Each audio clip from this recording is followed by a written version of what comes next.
or will it revert back to what we saw in the beginning of the game? This fielded a few yards into the end zone.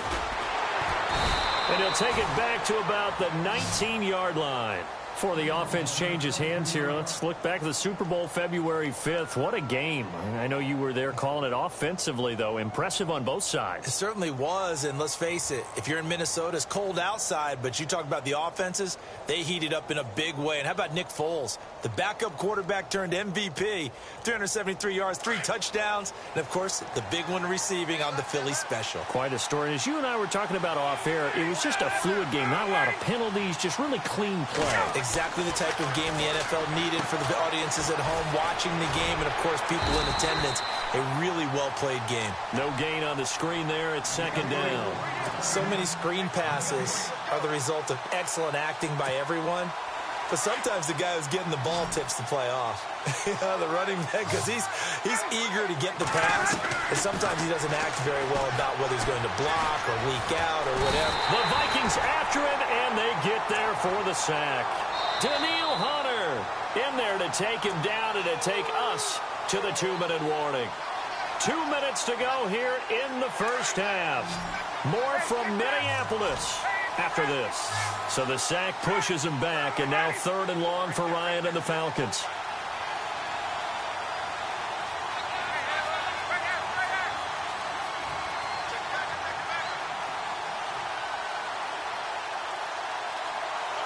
They'll bring a tight end in motion left. A fake to Freeman. Now it's Ryan. In trouble here, and down he goes. Back at the 8-yard line. And now the Vikings are going to stop it here on defense with a timeout.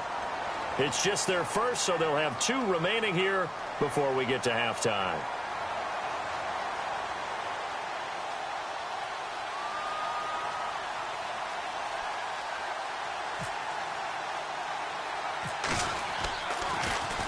The punter Bosher on now as he gets this one away. Just a 25-yard punt. Not what he was hoping for by any stretch. And this offense, they're going to have excellent field position. They take over with a 1st and 10 on the short side of the field. I want to give a hat tip real quick, Charles, to J.J. Watt before the possession switches here. Walter Payton, NFL Man of the Year. They totaled up how much he helped raise for hurricane relief, $37 million. Incredible. Hurricane Harvey, which really hit the Houston area in a big way, and his original goal was $200,000. So congratulations to J.J. Watt and all the people who participated. And Greg Olsen of the Panthers, Benjamin Watson of the Ravens, both tight ends, also nominated and finalists for the most prestigious award as determined by the NFL, the Walter Payton Man of the Year Award.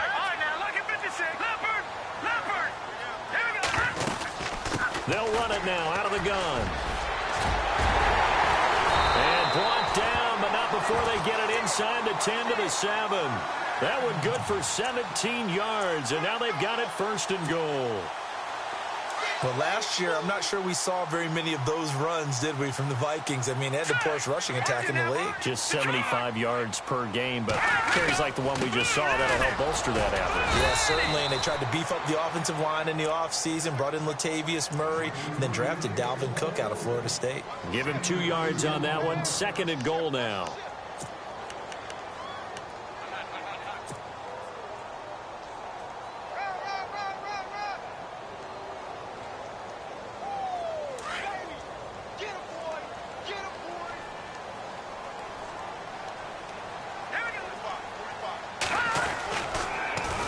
A 10th carry in the game for Cook. And able to push his way forward here for a good little gain.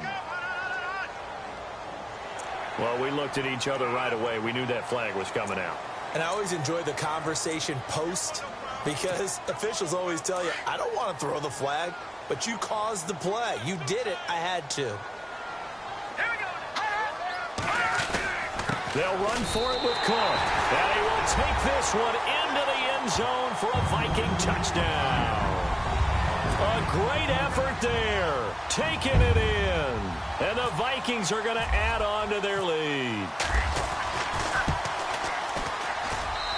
It's up and good, and that'll increase their lead to 10-zip.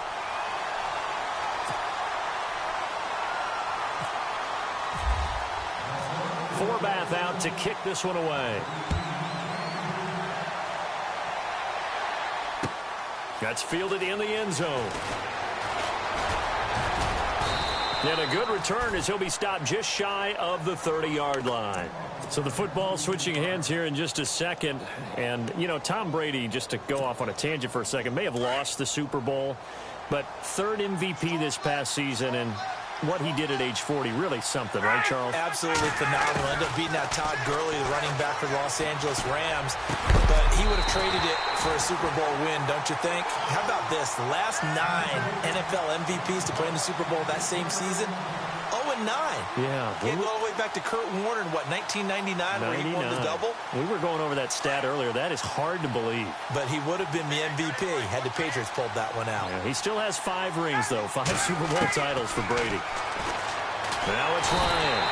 Pressure coming from the Vikings, and they get there and bring him down. Anthony Barr coming hard on the blitz. He dumps him for a loss of 8. Third and long. It's Ryan. And the pressure gets to him again.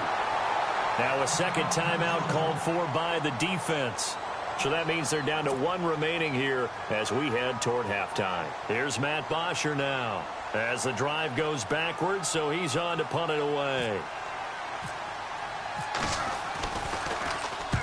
He's been a busy man here in this first half as he gets it away. Sherrills to return it. Slips past him. Where'd he go? Well, he wasn't too far from breaking that. Officially, give him 15. And there'll be time for maybe one final play before halftime. CD, I want to get your thoughts on some potential free agents this offseason before we change the possession here. Now, caution, many of these guys could be re-signed, I know, but who are some of them? Kirk Cousins is one. Yeah, we're talking about difference makers. Kirk Cousins at the quarterback position. He's going to be coveted around the league by quarterback-needy teams. Case Keenum had a big year. Could he move? But how about running backs? Le'Veon Bell, Dion Lewis, some pass catchers, Jimmy Graham, Jarvis Landry, Sammy Watkins. And about the guy who goes and gets quarterbacks, DeMarcus Lawrence had a monster year for Dallas last season. Yeah, a lot of big names that could be out there as free agents. Andre Roberts now to return it. And he's up past the 20 to the 22-yard line. Now the Falcons offense, they get ready to head back out here. These guys had to punt last time. It has not been a very fruitful game offensively thus far. They haven't even made a trip to the red zone. And I know that everyone's going crazy on that sideline because that drives you berserk to come off the field, not really move the ball well. As you said, not even get to the red zone, let alone, not even put points on the board. They've got to just take a deep breath, relax, try to figure out what is working, and call more of that. He couldn't quite hold it. Got hit. Ball pops out, incomplete. Well, pretty good coverage there, and both of these defenses, they've had good coverage throughout this one. No doubt about it, and in today's NFL, where we're used to a bit more scoring, this feels almost like a well-pitched game in baseball on both sides where the tension continues to build. Who's going to make the big play? And he'll take it ahead to the 28-yard line. They get 6 here after the incompletion, and it'll leave them with a 3rd and 4.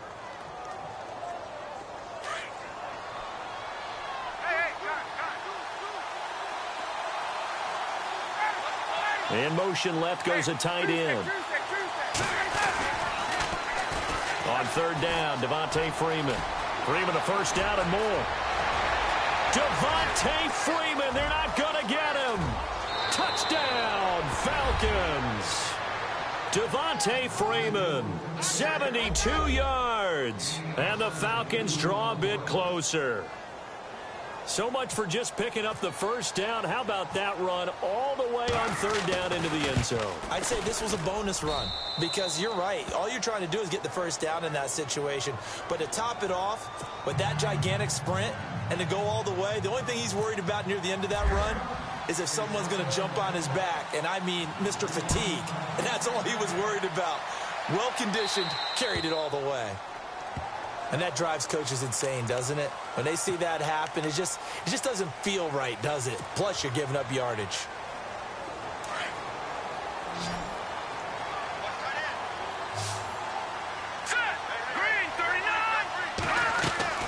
Now a play fake here on 1st down. The left side caught by Diggs. And oh, so close as he takes it all the way to the 2-yard line. A big play there on the catch and run. 58 yards.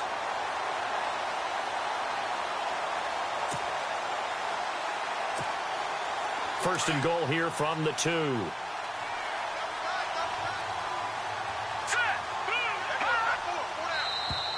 Now flags will come in. I think this one's going to be on the defense for jumping. A free 5 yards as the defense jumps. I know it's an anticipation game for them, but it's also a reaction game, and they reacted poorly on that one.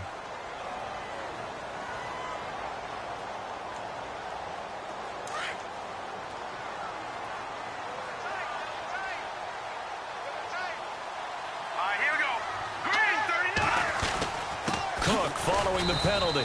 That is not going to be any help as they dump him behind the line of scrimmage. It's a loss of 2 there, bringing up second down.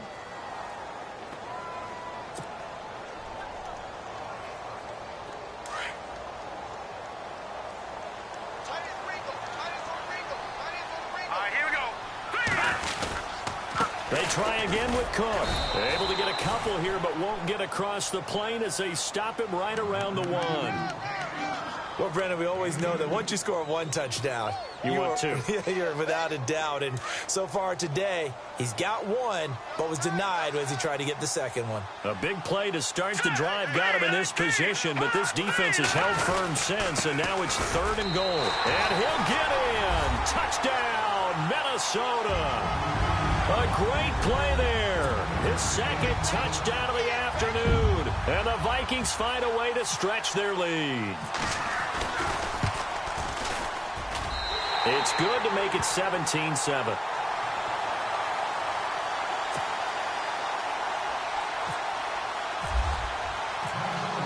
Forbath out to kick this one away.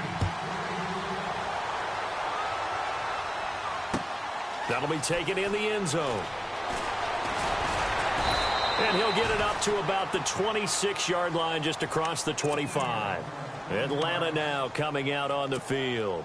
They did what they had to do to start this third quarter, went down, got the touchdown to cut the lead, but the matching touchdown a moment ago, and we're right back where we started at halftime. Yeah, you're exactly right, partner. They had a little bounce in their step after scoring that first touchdown, but the defense gave one up, and that's the problem right now. Can they get better play from their defense while they continue to score on offense? Give them 3 on first down. It'll set up a 2nd and 7.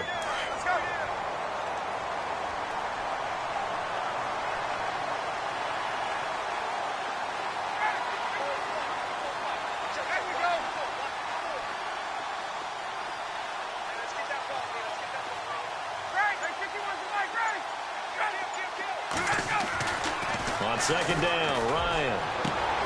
He completes it to Julio Jones. And the play goes for 19 yards, gives him a new set of downs. And until that point, we haven't seen Julio Jones. That's hard to believe here this late in the game. And no one more frustrated than Julio Jones, because receivers feed off of catches. That's their fuel, and that's also their affirmation. He hasn't been getting much of that in this game, and their team is losing, and he wants to have a better effect on the game. Just the first connection, Ryan to Jones there. 19 on the last play, 19 more here at another first down. And some changes here as the D-line separates some. Now Ryan, he's going to flip that out to the flat. It's complete.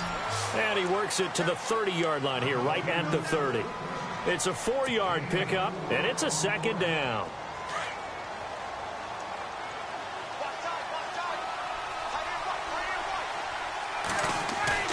To throw again is Ryan. And finding the tight end Hooper. And he's able to get it down to the 25-yard line. That catch good for 5. It's third down. He's been quiet today in the passing game, just his second catch. Yeah, and people have to come up with schemes to limit him. And what a lot of teams do, they'll double him, use a linebacker underneath, a safety over the top. Sometimes they'll just take a corner, maybe their third corner if he's a bigger guy, and put him on a man-to-man to try and limit his touches. Just keep mixing it up, give him different angles, different looks, like a good boxer does. And he'll have the first down, getting this one to the 14-yard line. A phrase we said a lot last year, Ryan to Jones for a Falcon first down.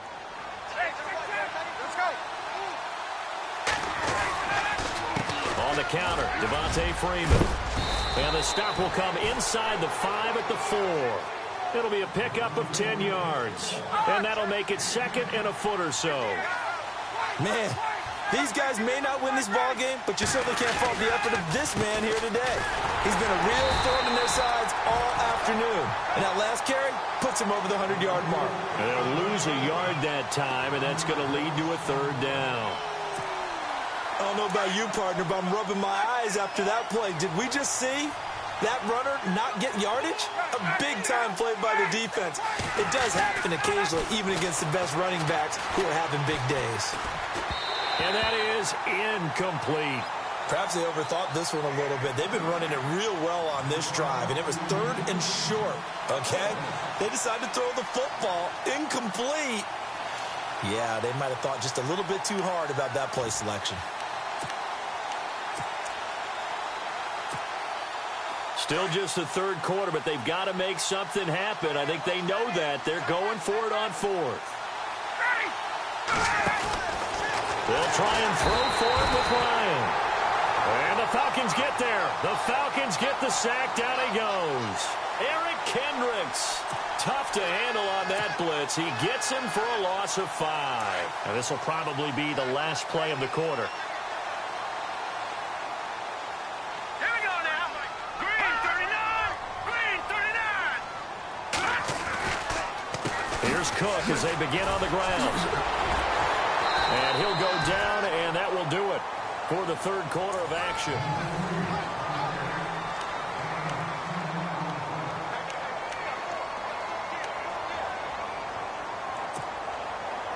And after the play on the ground, that brings up second down here. Green 39. Another tote for the workhorse this afternoon. It's Cook. Well, it is our business to analyze what we saw out there, and on that play, I saw a defense staying in base, not taking a chance, not blitzing in a situation when they absolutely need the football back. That's either a case of overthinking it or not thinking it through. If you do blitz, do you have to be careful about where you're coming from, or are you just coming from all angles? You have to be careful about where you're coming from. Play clock winding down. And the play clock is going to run out here. They're in no hurry to get a play off. He didn't even try to signal for a timeout, so they must have not been aware of the numbers. I think he lost track of the time and just lost track, and it cost him.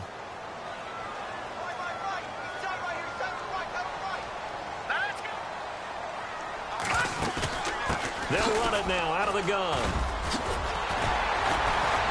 And they'll bring him down at the 27-yard line.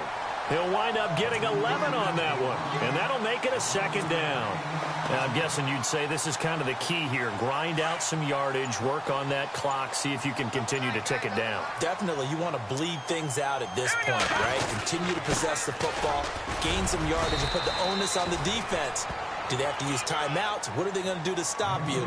You're taking charge. A 3-yard pickup on 2nd and 4. Now they'll need to convert here on 3rd and a little more than a yard. All right, here we go. Time running out here on the play clock. They'll run it. Here's Cook. And he's able to get it to the 33. Good enough for a first down. 3 yards there. Good enough to keep the drive moving.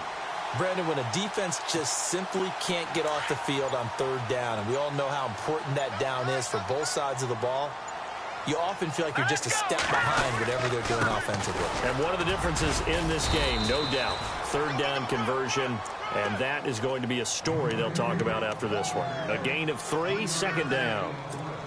Offensively with the lead, you want to run the ball, keep the clock going, but you also want to still kind of be in attack mode too, right? So how do you do that and not come back on your heels? Yeah, think about all the practices we've watched where they have that tempo period to go over things just like this, where they describe the scenario, tell you what they're looking for, and make sure that they're still attacking, yet at the same time not going so fast as to leave too much time on the clock. They'll run it now out of the gun. And he's got the first down yardage as he brings this up to the 47. A nice pickup there of 11 yards, and it'll move the sticks. And this defense here going to burn their 2nd timeout. But you can also factor in another timeout that they'll get when the clock stops at the 2-minute warning. First down and 10 now for the offensive group. Here we go now. Cook. And very little running room there. He did get a couple up to the 49. And in this situation with the lead, fourth quarter, they're liking keeping the ball on the ground, I'm sure. That's just smart football, but you know the defense has to know it as well. They've got to stop them here. So now we're going to see that loading the box in a big way. 6, 7, 8, 9, whatever it's going to take, puts a little bit more pressure on your big offensive line. They run it again with Cook. And they go backwards here, losing yardage back at the 48-yard line. They'll lose a yard, and it brings up third. The Vikings on third down. They've hit it 50%, 3 of 6 to this point. This is 3rd and 9. Now let's go. Green, 39. They run it with McKinnon. And he's got the first down yardage before he's brought down at the 42. A nice pick up there, 10 yards, and it'll move the sticks.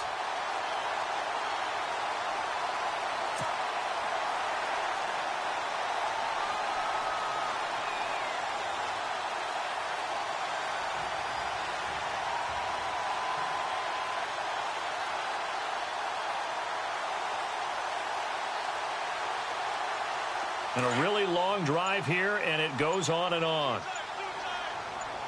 Set. Handoff comes to Cook.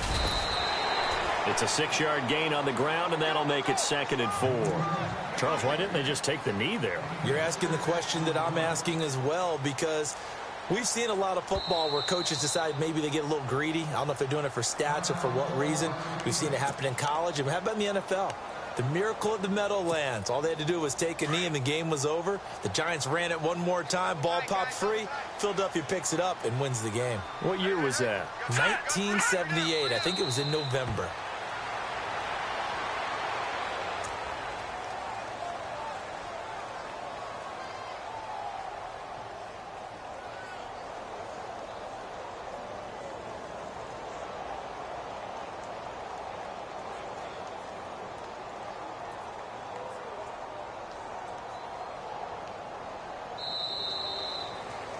And, Charles, I think when the schedule comes out, all teams, no matter where they're predicted to finish, talk about protecting your home turf. They were able to do that here in this one. Similar to a tennis match, right? Not letting them break your serve. That way you hold on to it. They got it done, and they feel very good about that victory.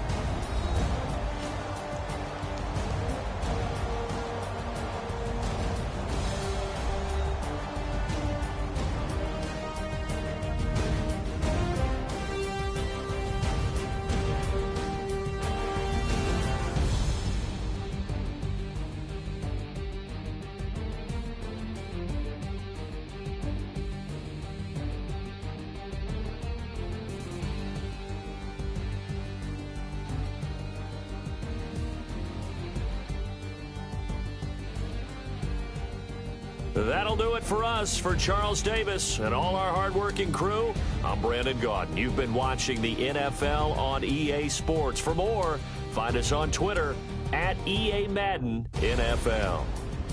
It's a win for the Vikings as we say so long from Minneapolis.